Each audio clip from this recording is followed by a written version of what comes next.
Go Loud presents Ireland Crimes and Mysteries, brought to you by Revive Active, an Irish brand that has pioneered the super supplement in just one daily drink. Discover Ireland's favourite at reviveactive.com. Ireland Crimes and Mysteries is presented by Go Loud, Ireland's leading audio publisher and the home of Irish podcasts. Find new episodes on the podcast first on the Go Loud app and on your favourite podcast platform. Hey everyone, and welcome to another episode of Ireland Crimes and Mysteries. I'm your host Nuala, and I'm so grateful to have you with me here today. Now, before we open today's case file, I want to talk to you about a new ritual I've brought into my own morning. We're delighted to be joined by our new sponsor, Revive Active. If you're like me, your mornings are a little bit of a whirlwind, and the last thing you want is a handful of tablets to have to take. Revive Active is an Irish brand that's simplified everything. It's one single sachet with 26 vitamins, minerals and amino acids that's simply mixed into water to create a really tasty drink. It's become my daily ritual before I sit down to research cases. It's easy, it's effective, and it's made right here in Ireland. You can find your 30-day supply at reviveactive.com or your local pharmacy or health food store. It was almost 1 o'clock in the morning on Friday, 3rd of July 2026. The jury at Noah Donohoe's inquest had spent around 25 hours over 3 days trying to answer 10 questions about the 14-year-old's death. Every answer had to be unanimous, but the jurors could not agree. At 12:50 a.m, the coroner, Mr. Justice Kevin Rooney, adjourned the inquest until a later date. He did not discharge the jury, so no findings were delivered. By then, the court had heard oral evidence from 76 witnesses and received statements from another 42. The jury had seen CCTV, maps, police records and medical evidence. 6 years earlier, Noah had left his home in South Belfast on his bicycle to meet friends at Cave Hill Country Park. He never arrived. The inquest was meant to answer questions about Noah's journey, the search that followed, and the storm drain where he was found. After hearing evidence from 118 people, the jury could not agree. Now, some of you may remember that I did cover Noah's case in March of 2025. Now, this is a follow-up to that episode, but that doesn't mean you have to have listened to the previous one to follow this one. Now, if you heard that earlier episode, you may notice that a few details, including the timings, are different. The earlier episode reflected the information publicly available at the time. This one will follow the evidence that was heard at the inquest. So at the time of recording, some matters remain disputed and the inquest has not yet concluded. Noah was Fiona Donohoe's only child. She raised him as a single parent and the two of them were extremely close. In a video statement played at the inquest, Fiona said they had a beautiful, magical bond. They loved taking long walks together and talking about philosophy, books and whatever else Noah had become interested in. Fiona described him as an upbeat and positive boy with a lust for life and learning. She spoke about his empathy for other people, his love of music and how proud she was of him. She said he was a constant source of wonder to her. Noah himself was less comfortable with praise. He was exceptionally bright but also very humble and could become really embarrassed when attention was drawn to his achievements. Fiona recalled that they had even made plans for years into the future. Once Noah had achieved his ambition, he was going to build a house with an annex where his mother could live. Fiona would then help him look after his own children. At St. Malachy's College, Noah was one of the top academic achievers in his year. The school principal, Deirdre McClusker, remembered him as a lovely and engaging boy. He was academically gifted, but he was also involved in sports and music, modern languages and the Duke of Edinburgh Award scheme. He played rugby and football and took part in school concerts. Noah achieved a distinction in his Grade 1 examination and had already progressed to work on Grade 5. He played in the college orchestra, led the cellos in the junior string orchestra and also sang in the choir. David Strange, the head of music at St. Malachy's, remembered Noah as bright, enthusiastic and always willing to ask questions. He was also witty and loved a bit of light banter. At times, he could have the entire class in fits of laughter. Mr. Strange remembered Noah's expressive face and his bright smile. If Noah made a mistake while playing the cello, He found it difficult to hide his frown. He'd already performed as a soloist at the Ballymena Music Festival, overcoming his nerves to play in front of an audience. Noah had also been invited to travel to Philadelphia with a musical group. The trip was cancelled because of the pandemic, but he had been looking forward to running up the steps made famous by the Rocky films and returning home with a large supply of American sweets. His friends remembered the same intelligence, curiosity and humour. Jay Tierney remembered Noah as one in a million and said his mind was always 14 steps ahead. During lockdown, the two boys spoke on Skype almost every day. Some of those calls lasted for 8 hours. Noah recommended books to Jay, including George Orwell's 1984, and made playlists of classical music for him. He'd also been using lockdown to learn coding because he thought it might be useful to him in his future career. Other friends remembered that Noah carried a notebook and would write down things he had learned so that he could remember them.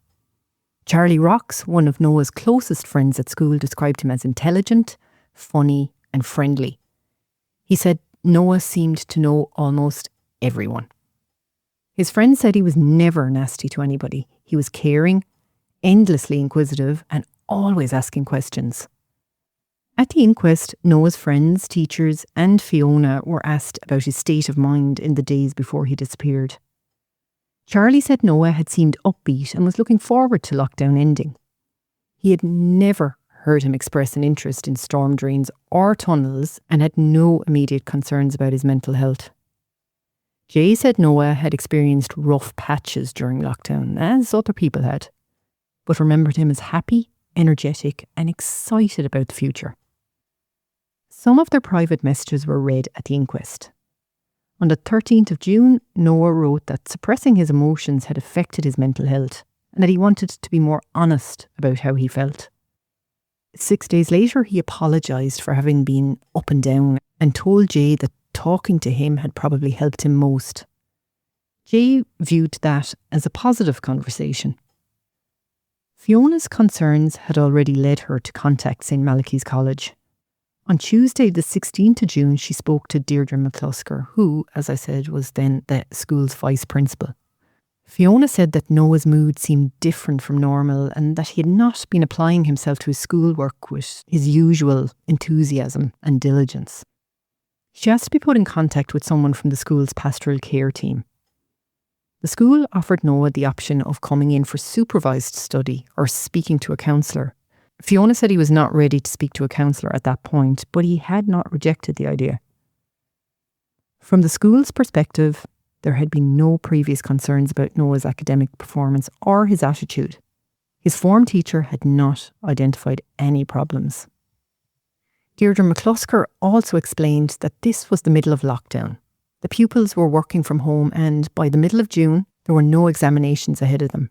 Missed work was not particularly unusual at that time, even for an excellent student like Noah. During lockdown, Noah's weekly cello lessons with Andrew Nesbitt had also moved online. Instead of playing for his teacher in person, he submitted recordings of his work. But he had not sent in the one that was due on Thursday, the 18th of June. Andrew contacted Fiona, and she replied that Noah had been having a tough week and that she had allowed him to take some time away from studying. Andrew described the missing recording as out of character. He also felt that Noah had seemed less animated during lockdown and that his voice did not sound quite as cheerful as it had when he was attending school in person. Andrew was careful to say that he had not seen Noah face to face since the beginning of lockdown though. His impression came from those recordings and questions Noah submitted online. He said that many of his pupils had seemed less animated, and you can understand that when recording themselves at home. Noah's work had remained at a high standard and Andrew had not noticed any change in the way he spoke or asked questions. He had seen no clear deterioration and had not been any more concerned about Noah than he would have been about any other pupil. On Saturday the 20th of June, Noah and Jay went for a long walk around Belfast. Noah spoke about the book that he had been reading, 12 Rules for Life by Jordan Peterson, and about taking risks to build his confidence. One of the possibilities he mentioned was moving to London when he was older. Jay said Noah had been very positive that day.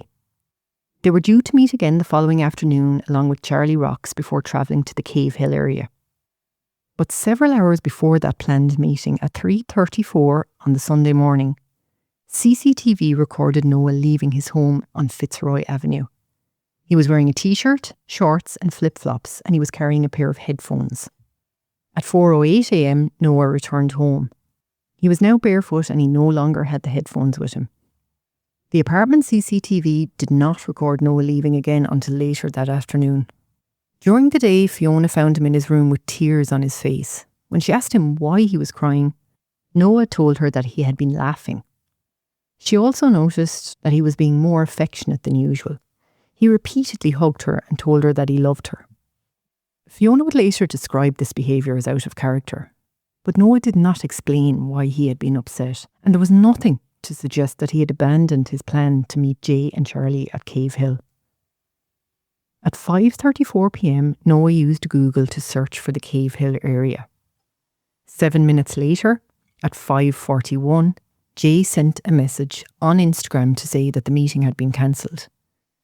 The inquest also considered whether Noah ever got to see that message. Simon Young, the technical analyst who examined Noah's devices and online accounts, said Noah did not have a mobile data plan.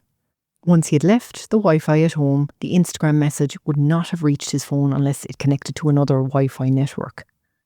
When it was suggested that Noah had probably never received the message, Mr. Young said that that was possible.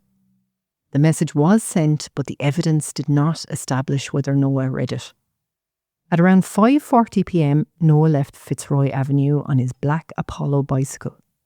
He was wearing a cycling helmet, a jacket, a hoodie, shorts and footwear. He was also carrying a rucksack containing his laptop, some books and other belongings. When the jury was later shown CCTV of Noah's journey, it was not one continuous recording. It was a sequence of clips gathered from different cameras along the route. Altogether, the footage shown to the jury lasted around 9 minutes. The first clip showed Noah leaving the apartment block and cycling towards Belfast city centre. He continued through the city and along York Street, passing the construction site at the new Ulster University campus. A forensic video analyst called Jake Blythe was later asked to examine 7 sightings of Noah along that part of the route. Mr. Blythe said the rucksack was visible in the first 5 clips. Because of the quality of the footage, he could not say conclusively whether Noah was still carrying it in the 6th and 7th. A number of Noah's belongings were later recovered in different places, but the CCTV did not provide an uninterrupted account of how each of those items came to be lost or left behind. After initially travelling in the direction of Cave Hill, Noah changed course and continued towards the Shore Road area. The digital examination found nothing to indicate that he had planned to meet anyone or visit another location. Then, at approximately 5:59 p.m, Noah fell off his bicycle on North Queen Street. Amanda Sennin was driving along the road with her baby daughter when she saw him fall. She said Noah took the tumble near a bus lay-by and that the bicycle went down with him. Now, she didn't describe it as a light fall, but she did say he got up quickly and got back on his bike and pedalled away. Miss Sennin also saw a green jacket lying on the ground. Another driver, Sinead Quinn, said she didn't see him fall, but she did see him lifting his bicycle back up from the ground at the junction of North Queen Street and Alexandra Park Avenue. When Miss Quinn noticed the jacket, she blew her horn to try and draw Noah's attention to it. She said he looked startled but did not return for the jacket. He simply continued cycling away from the city centre. Neither woman saw any obvious injuries. During the search for Noah, police publicly suggested that he might have suffered a head injury when he fell off the bicycle. Amanda Sennin told the inquest that this had confused her. She had not seen Noah's head strike the ground and never told the police that he had suffered a head injury. As she put it, I definitely didn't say he had a head injury.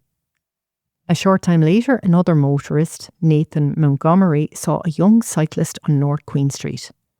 Mr. Montgomery said the cyclist appeared to sway slightly from the pavement towards the middle of the lane and then back again. The movement was not exaggerated, but he said it was enough to make him wait until the other side of the road was clear before he overtook him. At the time, Mr. Montgomery assumed that the cyclist was simply inexperienced. Noah continued along York Road before turning into Skegnall Avenue and then travelling through Northwood Crescent towards Northwood Road. Beryl Smith was sitting in her home in Northwood Crescent when she saw a young cyclist passing on the footpath.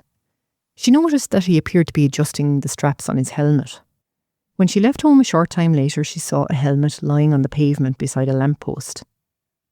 Another driver later reported seeing a male on Northwood Road who was no longer wearing a top. Conor McConnell was inside a house overlooking Northwood Road when he saw a naked male cycle past his window.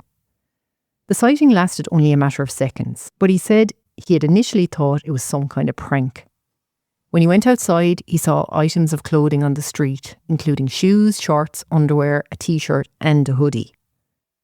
Linda Patterson, who had died before the inquest began, had also given a statement describing a naked cyclist passing her home.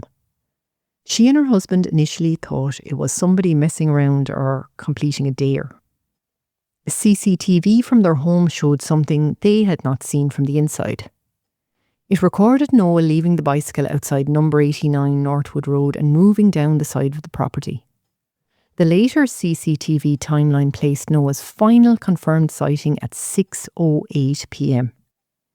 Behind the houses was an area of land containing a small stream. That stream led towards the entrance of an underground storm drain. The CCTV did not show Noah entering the storm drain. No witnesses saw him do that. What happened after Noah moved down the side of number 89 was not recorded by any camera and was not witnessed by anyone who gave evidence.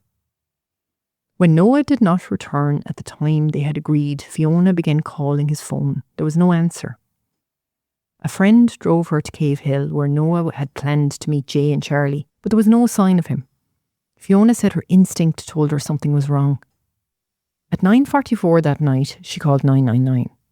She explained that Noah had left on his bicycle, that she could not reach him, and that his behaviour had seemed different during the previous week. Noah had never gone missing before. Constable David Murphy later searched the apartment. He described Noah's room as extremely tidy and saw nothing to suggest that he had intended to stay away. Noah had no access to cash, no other transport and no history of going missing. The investigation was initially graded as medium risk. It was upgraded to high risk after Mr. Murphy learned from Charlie that the Cave Hill meeting had been cancelled. At the inquest, Brenda Campbell Casey questioned why Mr. Murphy's pocket notebook contained only 6 lines for the shift, 4 of them about Noah. He said the fuller record was on the police occurrence log and remained satisfied with the actions he had taken. The Community Rescue Service was called in during the early hours of Monday. Because Cave Hill was Noah's stated destination, the first searches focused there. Police did not yet know that he had reached Northwood Road. Meanwhile, several residents near Northwood Park later reported unusual sounds. Around midnight, Tanya and Grant Brown heard what they described as distinct or muffled screams. At about 12:30 a.m, Gemma McMullen heard a single high-pitched scream. At around 3, Sandra Semple heard somebody moving the handle of her back door. Grant Brown also recalled a torch-like light at his kitchen window, although he could not be certain which night he had seen it. None of them saw who or what had caused these things, and no evidence connected them to Noah. Throughout Monday, officers tried to trace Noah's route while public appeals for information spread. At around 3:55 that afternoon, Adelaide Armstrong found a cracked black phone in the grass inside Castleton Park, beside North Queen Street. It was switched off. She charged it and saw a police message asking Noah to make contact, along with missed calls from a number saved as Mum. She contacted police and the phone was handed over at around 4:40 p.m. When Fiona called again, Detective Constable Keatley answered and told her the phone had been found. It placed one of Noah's belongings along his route, but it did not reveal where he had gone. That evening, Karen Crooks contacted police about a black bicycle outside her home at number 89 Northwood Road. She had found it the previous night and after seeing a social media appeal, realised it appeared to be Noah's. By around 9 o'clock, the bicycle had been identified and police had obtained the CCTV showing Noah there at around 6:08 p.m. This was Noah's last confirmed location. Behind number 89 was a stream leading towards the entrance to that storm drain. A metal grille covered the entrance, but it was not padlocked and the gaps were wide enough for somebody of slim build to pass through. Sean McCarry, Regional Commander of the Community Rescue Service, said his volunteers identified the storm drain as a possible entry point within about 5 minutes of arriving on Monday evening. One trained volunteer squeezed between the bars wearing a harness and safety line. He went only a short distance before the conditions forced him back. The team shouted into the tunnel and waited for a reply, but they heard nothing. Mr. McCarry said he then told Sergeant Barry Hutchins, the lead police search advisor, about the storm drain. Their accounts of that conversation differed. Mr. McCarry said that he told Sergeant Hutchins that the storm drain was a possible entry point. Sergeant Hutchins remembered being told about Noah's bicycle and a stream, but said he had not understood that a large tunnel had been found or that volunteers had entered it. He was off duty and told Mr. McCarry to contact the advisor working that night. When Sergeant Hutchins returned on Tuesday morning and saw the storm drain himself, he said he had not expected anything so large. Had he understood that on the Monday evening, he told the Inquest, he would have started the ball rolling. Brenda Campbell KC put it to him that at least 12 hours had passed before a police search advisor identified the storm drain as somewhere requiring a specialist search. He did not know why the advisor on duty overnight had not done so. But Sergeant Hutchins did not accept that Noah could have been found sooner. There had been no evidence that he was inside, he said, and the specialist confined spaces team would not have been available during the night. The Community Rescue Service had treated the search above and below ground as a 50-50 possibility. Asked at the inquest to estimate the likelihood of Noah being inside the storm drain, Sergeant Hutchins put it at about 5%, even if that, he said. The main police theory at that stage was that Noah was missing voluntarily. Reports that he had removed his clothing was also considered as possible signs that he was disturbed or under the influence of a substance. Sergeant Hutchins did assign a specialist team to the storm drain, but continued searching other areas he believed were more likely. Miss Campbell argued that the tunnel should have been treated as a rescue priority. He disagreed, saying no one had heard a response from inside and there was no confirmed evidence that Noah had entered. There was also a serious risk to the searchers. The tunnel contained flowing water and could be entered only by people with the right training and equipment. A confined spaces team searched the first 180 metres from Northwood Road, but they did not find Noah. The system continued for almost a kilometre.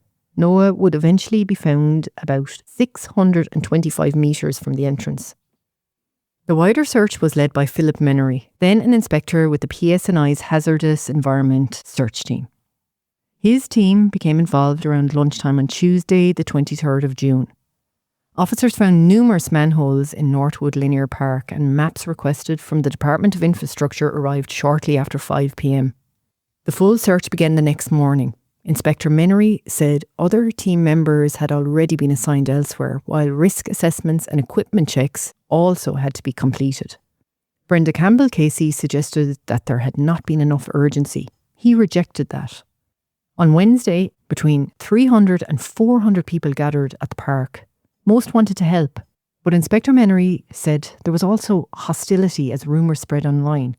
At one point, somebody used an angle grinder to cut a lock from a gate. The manhole searches were paused until the crowd could be moved back. While officers worked from another access point, the park was cleared at around 1 p.m. The team lowered a specialist camera from one hatch towards the next, but the maps did not always match what they found. Some access points appeared to have been covered, and the camera met obstructions inside the tunnel as well. When it could not go further, Inspector Menery entered himself. He crawled about 114 metres through cold flowing water with silt and debris. There was no natural light and a risk of toxic gas. He called out Noah's name, but there was no response. The obstructions made progress difficult, he said, but none of them would have stopped somebody from crawling through. By the end of Wednesday, the non-tidal section as far as Seaview football ground had been covered. Noah was not there. On Thursday, the team moved towards the tidal section. Hatches on either side of the place where Noah would eventually be found were opened, but rising water made it unsafe to continue. Inspector Menery later said the search had come close to the location. Asked whether it had failed, he replied, "Our search was thorough. It was safe." He regretted that Noah had not been found on Thursday or Friday. By Friday, around 500 metres of the 970 metre system had been searched. Police divers entered from the Belfast lock side, but they did not find Noah. On Saturday morning, another search and rescue team entered from the east at low tide. The officers had caving experience and wore dry suits. Shortly before 9:45 a.m, around 625 metres from the Northwood Road entrance, they found Noah's body. His family was informed before the discovery was announced. By the time forensic advisor Trevor Cook arrived, the tide was rising and the search team had been forced out. The opportunity to examine the location was limited, so the forensic work concentrated on Noah's body. 6 days had passed since Fiona watched her son leave home on his bicycle. Noah's body was taken for a post-mortem examination. The first doctor to examine Noah after he was brought out of the tunnel was Dr. Peter McSorley. Noah was covered in a fine silt. Dr. McSorley noticed faint reddening across his forehead, but saw no obvious bruising, swelling or injuries suggesting that Noah had been assaulted. Later that Saturday, consultant forensic pathologist Dr. Marjorie Turner carried out the post-mortem examination. When this evidence was heard at the inquest, Mr. Justice Rooney told Fiona she could ask for a break at any time, but she remained in court throughout it all. The examination revealed bruising across Noah's arms and legs and a number of scratches. Dr. Turner also found fresh fluid in his stomach and changes in his lungs, showing that he had been alive when he encountered the water. She recorded the cause of death as drowning. Her findings were later considered with those of Professor Jack Crane, the former state pathologist for Northern Ireland, and consultant forensic pathologist Dr. Nathaniel Carey. All three agreed that Noah had drowned. They found no injuries suggesting that direct violence or an assault had been the cause of death, although pathology alone could not rule out another person having been involved. Across almost the whole of Noah's forehead was red-purple bruising, which Dr. Turner described as evidence of a significant impact. Its extent showed that Noah had been alive when it happened. The shape did not suggest a weapon. It was more consistent with his forehead striking a broad, flat surface. All three pathologists considered his fall from the bike a less likely cause. Noah had been wearing a helmet, and Dr. Carey said an impact with the tarmac strong enough to cause that bruising would probably have left abrasions on his forehead or nose. None were present. The injury could have happened inside the tunnel. There was no bleeding or visible damage to Noah's brain. Professor Crane said a concussion or an impact that had stunned him would not necessarily leave a sign at post-mortem. It was possible that Noah had struck his forehead immediately before he drowned. If he had been stunned or briefly lost consciousness and fallen face down, even shallow water could have been enough for him to drown in. The pathologists could not establish that this is what had happened. The scratches, the largest about 7 centimetres long, could have come from shrubbery before Noah entered the tunnel or from surfaces inside it. Dr. Turner believed they had probably occurred within the previous 24 hours. There were also signs raising the possibility of hypothermia, although it could not be confirmed. Professor Crane said hypothermia could have caused confusion that made Noah more vulnerable to drowning. The post-mortem could not establish precisely when he died. 6 days had passed, and the tunnel was cold, wet and tidal. Rigor mortis had passed, while algae growth on Noah's skin suggested that his body had been submerged for several days. Sunday or Monday was considered the most likely period. The pathologists could not completely exclude Tuesday or Wednesday. As Professor Crane told the jury, "We just don't know how long he survived in the storm drain. I don't think we can say. One further question concerned a water sample from the tunnel. Dr. Turner asked police to obtain one, but none was provided. It could have been compared with microscopic organisms called diatoms found in Noah's lungs. The inquest heard different accounts of why it was not collected. A police document said officers had been told the then coroner did not require it. Dr. Turner said she had not withdrawn the request, while a detective had understood that it was not urgent. Dr. Turner described the test as helpful rather than critical, and all three pathologists agreed that the missing sample did not change their conclusion. The pathology could not explain the sudden change in Noah's behaviour during the final minutes of his journey. The inquest also considered whether alcohol, medication, drugs or other substances could have played any part. No drugs were detected in the samples taken from Noah's body. Forensic scientist Amy Quinn had screened his blood and stomach contents in July of 2020 for a wide range of recreational drugs and medication. Every result was negative. A small amount of alcohol was found in his blood, but both toxicologists said it had most likely formed naturally after death. There was no evidence that Noah had consumed any alcohol. In 2024, consultant forensic toxicologist Dr. Simon Elliott reviewed the original work and carried out further tests. He considered the screening appropriate and was not critical of it. Asked whether Noah had received the same level of testing as a suspected murder victim, Amy Quinn replied that it was exactly the same.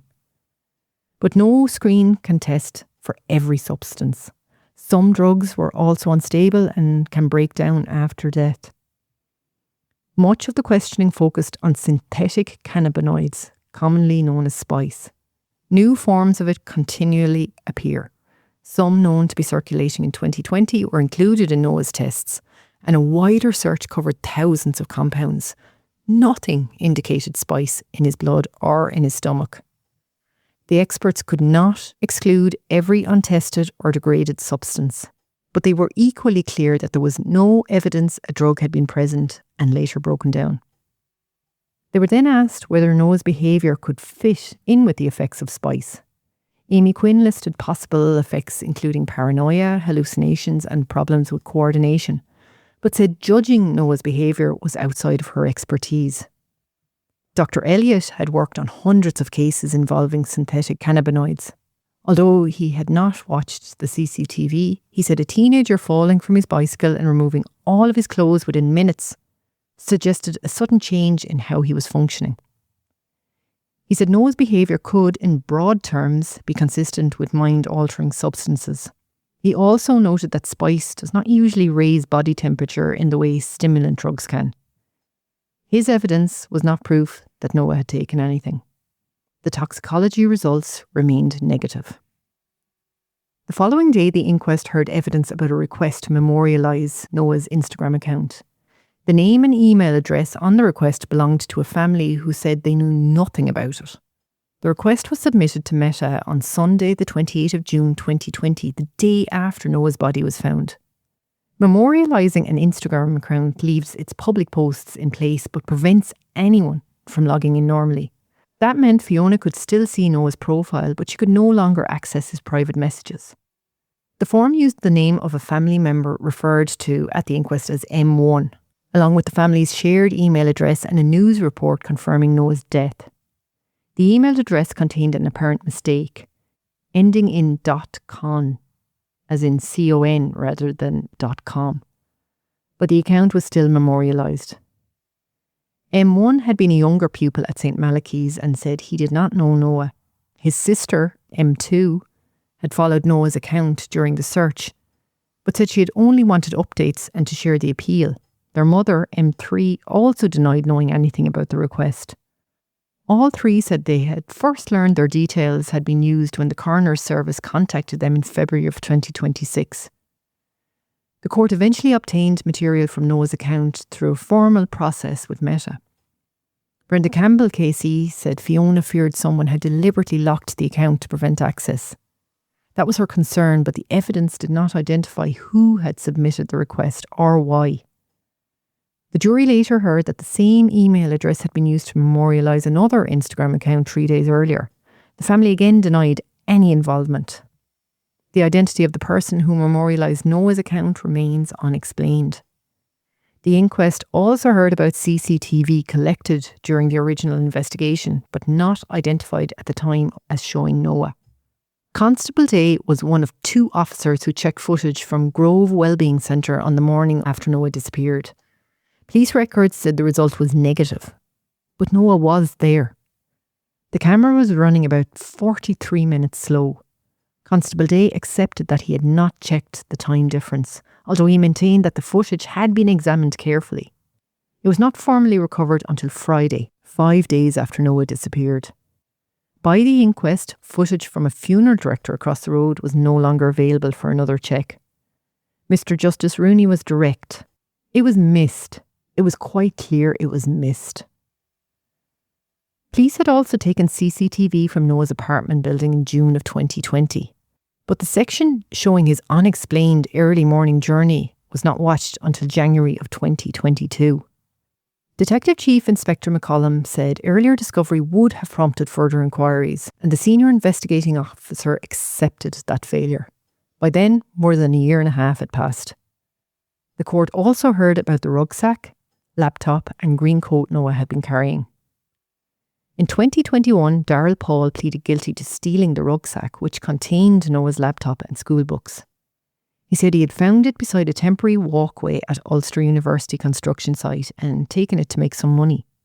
But CCTV showed Noah cycling through the walkway without appearing to leave it. Other footage showed him passing close by to Mr. Paul without any interaction. Mr. Paul said he had never met Noah.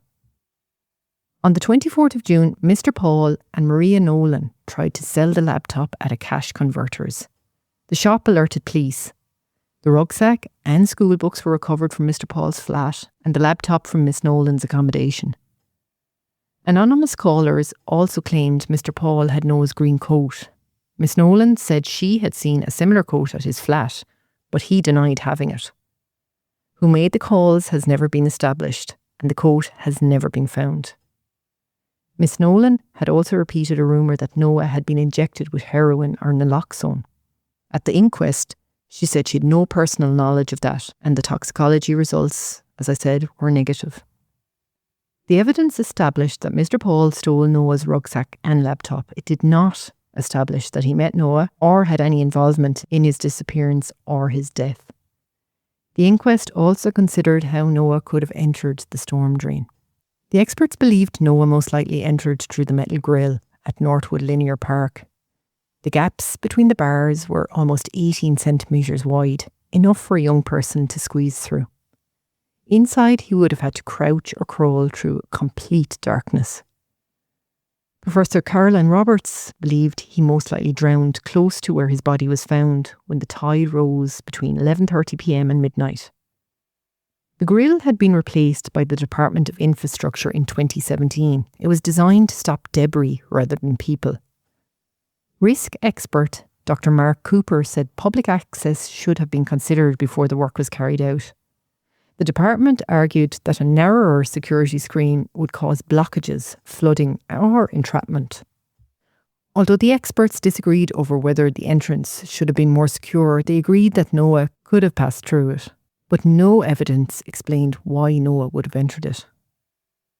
At the end of June 2026, after almost 6 months of evidence, Mr. Justice Rooney began his directions to the jury. He reminded them that an inquest is a fact-finding inquiry, not a criminal trial.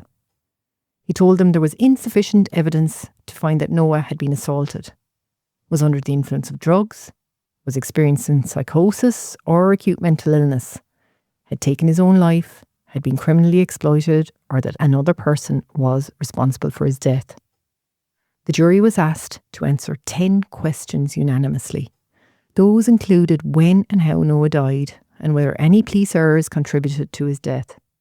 They deliberated for 3 days, but did not reach unanimous findings. In the early hours of 3rd of July, the coroner adjourned the inquest rather than pressure them into a decision. He described the situation as unprecedented. The coroner said the jury would return when all its members were available. The inquest remains adjourned, so the jury has not delivered final findings. Fiona attended every day, and she is still waiting. Noah, as I said, was Fiona's only child. He was bright, he was funny and endlessly curious. He loved music, philosophy and long conversations. He made playlists for his friends. He hoped to study medicine at Trinity and was looking forward to running up the Rocky Steps in Philadelphia. No inquest finding can undo what Fiona, Noah's wider family and his friends have lost. But they deserve answers, and they deserve those answers to be reached with care and consideration, and within a timely manner. I hope the resumed inquest gives them the clarity they have waited so long for. Because, quite simply, Noah should still be here. That's it for another episode of Ireland Crimes and Mysteries. Thank you for joining me, and thanks again to our new sponsor, Revive Active. I really hope you enjoyed today's episode. If you're looking to support your health daily, do give Revive Active, the super supplement, a try. It's been Ireland's #1 supplement brand for 5 years now, and being Irish made, you know the quality is there. Whether it's for immune support, health, or just that steady energy to get you through the day, it's a ritual worth starting. Check them out at reviveactive.com or your local pharmacy. I'm Newells, and thank you for your support, and I'll be back next week with another episode of Ireland Crimes and Mysteries.